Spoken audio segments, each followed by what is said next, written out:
அம்மா, பாத்தீங்களா? நம்ம கூரையில இருந்து தண்ணி வீட்டுக்குள்ள சொட்டி எல்லாம் நிறைஞ்சு போகுது. கடவுளே, ஏதாவது பண்ணலனா தண்ணியில வீடே முழுகிட போல. மழை ரொம்ப அதிகமாயிக்கிட்டே இருந்துச்சு. வைஷாலி ஏணி போட்டு முதல்ல கூரைக்கு மேல நிறைய பாலித்தீன் கவச போட்டு மூடினா. அதனால வீட்டுக்குள்ள தண்ணி சொட்டுறது குறைஞ்சு போச்சு. அம்மா நிறுத்து, கீழே வந்துரு.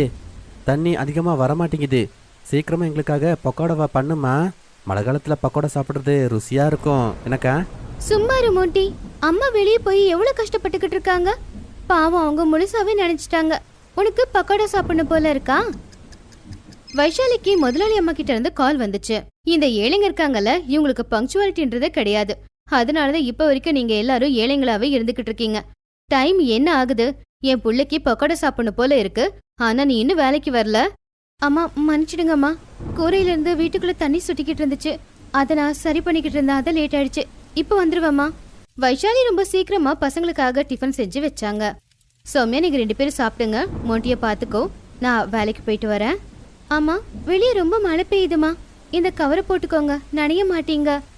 வைஷாலி சரி அப்படின்னு அந்த கவர் தலையில மாட்டிக்கிட்டா. வெளியே வந்து பார்த்தா முட்டிக்கால் வரைக்கும் தண்ணி இருந்துச்சு. மழையும் நிக்கிற மாதிரியே தெரியல.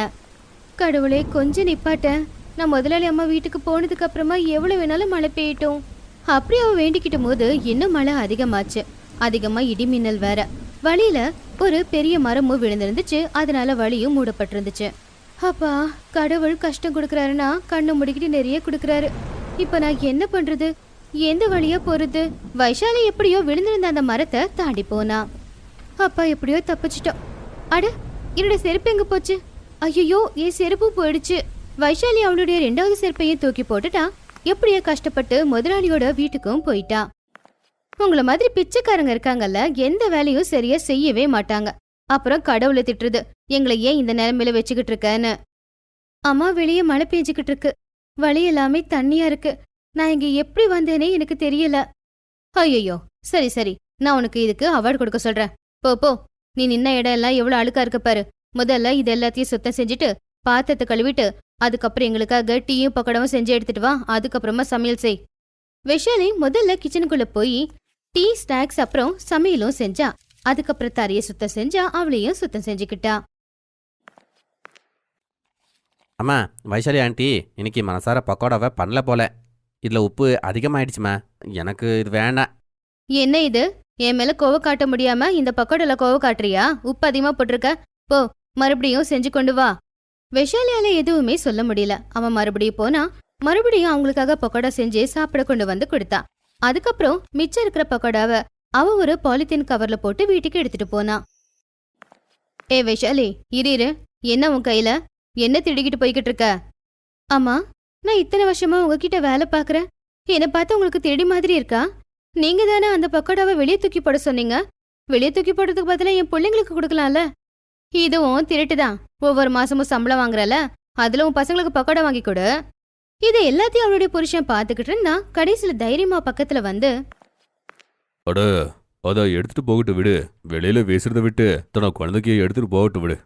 புருஷன் பொண்டாட்டி 2 பேரும் சண்டை போடுறத பார்த்து வைஷாலி அந்த பக்கோடாவை வெளியே இருக்கிற நாய்ங்களுக்கு தூக்கி போட்டுட்டு எதுவுமே சொல்லாம அங்கிருந்து வீட்டுக்கு கிளம்புனா. இருட்டாவும் இருந்துச்சு. மழையும் நிக்கிற மாதிரி தெரியல. தண்ணியும் ரொம்ப அதிகமா இருந்துச்சு. அப்போ தெருவுல இருந்த செப்டிக் டேங்க திறந்து போட்டிருந்தாங்க. ஆனா தண்ணி நிறைய இருந்ததுல வைஷாலிக்கு அது தெரியாம அவ அதுக்குள்ள விழுந்துட்டா. காப்பாத்துங்க, காப்பாத்துங்க, ஐயோ யாராச்சும் காப்பாத்துங்க, என் குழந்தைங்க நிலைமை என்ன ஆகுமோ.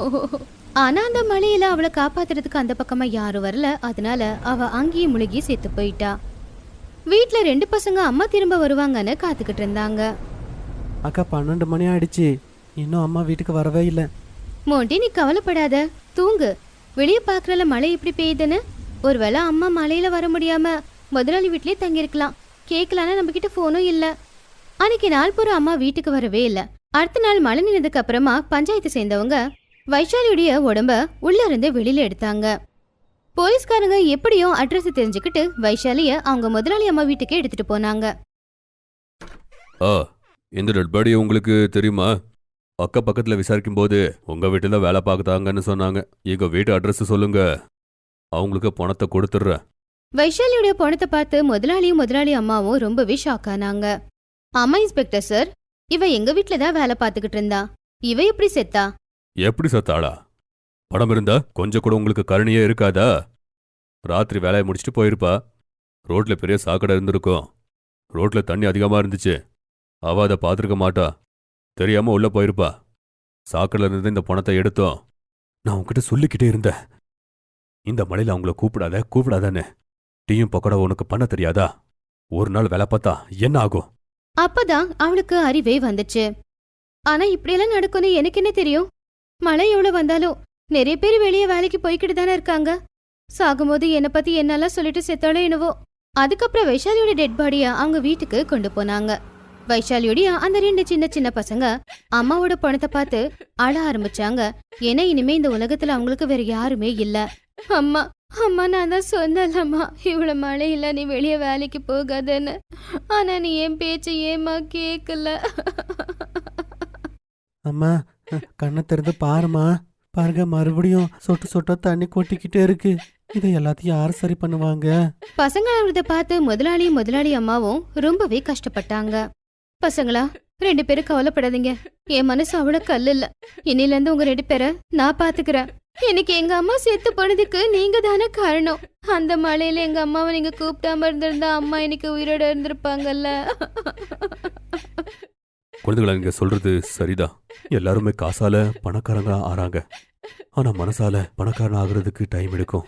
எவ்வளவு பெரிய தப்ப பண்ணிட்டோம்னு எங்களுக்கு புரிஞ்சு போச்சு. வாங்க, நம்ம வீட்டுக்கு வாங்க. வைஷாலியோடைய ஈமச்சடங்க முடிச்சிட்டாங்க. அதுக்கப்புறமா பசங்க 2 பேரும் அவங்க வீட்டுல வாழ ஆரம்பிச்சாங்க.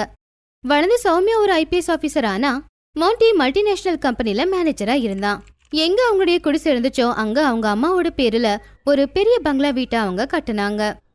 அம்மா, நீங்க எங்க இருந்தாலும் கூட நீங்க கண்டிப்பா என்ன பார்த்துக்கிட்டே இருப்பீங்க. மழை வரும்போது வீட்டில் தண்ணி கொட்டிக்கிட்டே இருந்துச்சு. அதை முழுசா நாங்க சரியாக்கிட்டோம். மோண்டியோட கண்ணுல கண்ணீர் ரொம்புச்சு. அம்மா இப்போ நம்ம கூட தான் இருக்காங்க மோண்டி. அம்மாவுக்கு நடந்தது வேற யாருக்கும் நடக்கக்கூடாது. நாம நிறைய ஏழைகளுக்கு உதவி செய்யணும். ஆமாக்கா, நீ சரியா சொன்ன. நாம மழை காலத்துல நிறைய ஏழைகளுக்கு நாம உதவி பண்ணியாகணும். அப்போதான் அம்மாவோட ஆத்மா சாந்தி அடையும். பணக்காரங்க மழையில டீயும் பஜ்ஜியும் சாப்பிடுவாங்க. ஆனா இன்னொரு பக்கம் ஏழைங்களோட வீடு இடிஞ்சு விழுந்துரும். அவங்களுக்கு சாப்பிட சாப்பாடு கூட இருக்காது. அதனாலதான் அந்த மாதிரி ஆட்களுக்கு நாம உதவி செய்யணும்.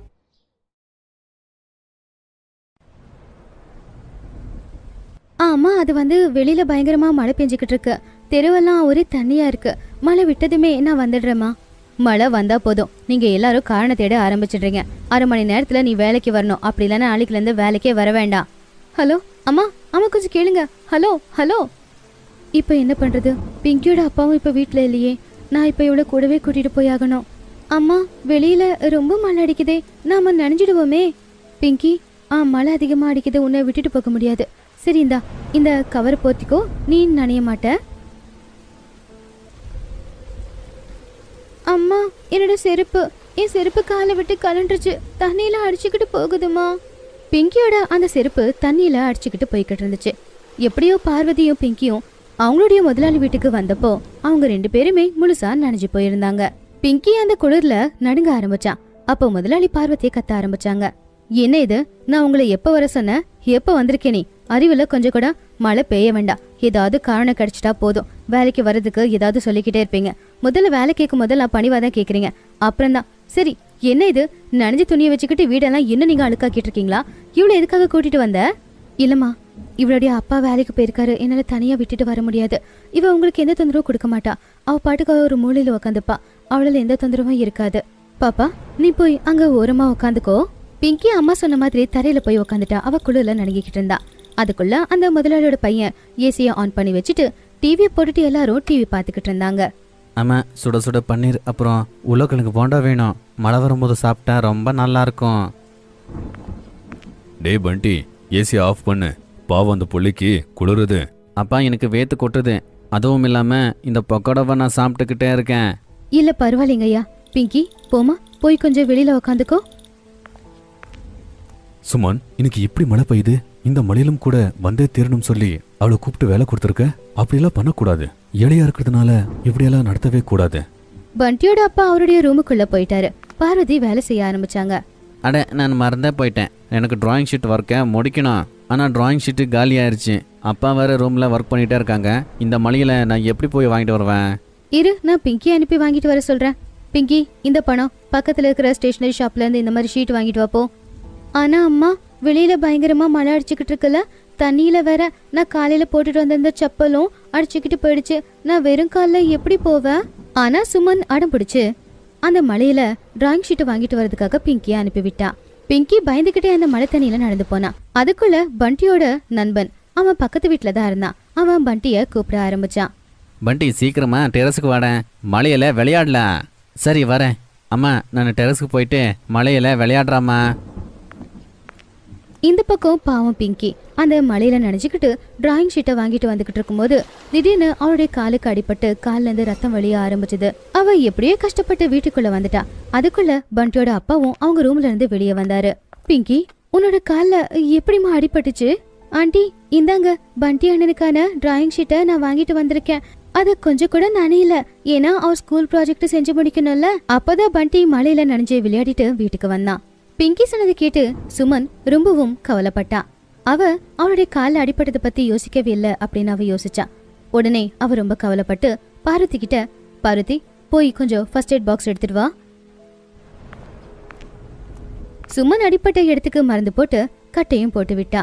பார்வதி, கிச்சனுக்கு போய் பிங்கிக்காக சூடா பால் எடுத்துட்டு வா. அவ நடுங்கிக்கிட்டு இருக்கா பார், வலியும் கொஞ்சம் தெரியாதாப்பா அவளுக்கு. பார்வதி பிங்கி ஏழைதான், ஆனா அவங்க மனசு எவ்வளவு பெரிய மனசுன்னு பாத்தியா? அம்மா, மழை விட்டுருச்சு, நான் கிளம்பலாமா?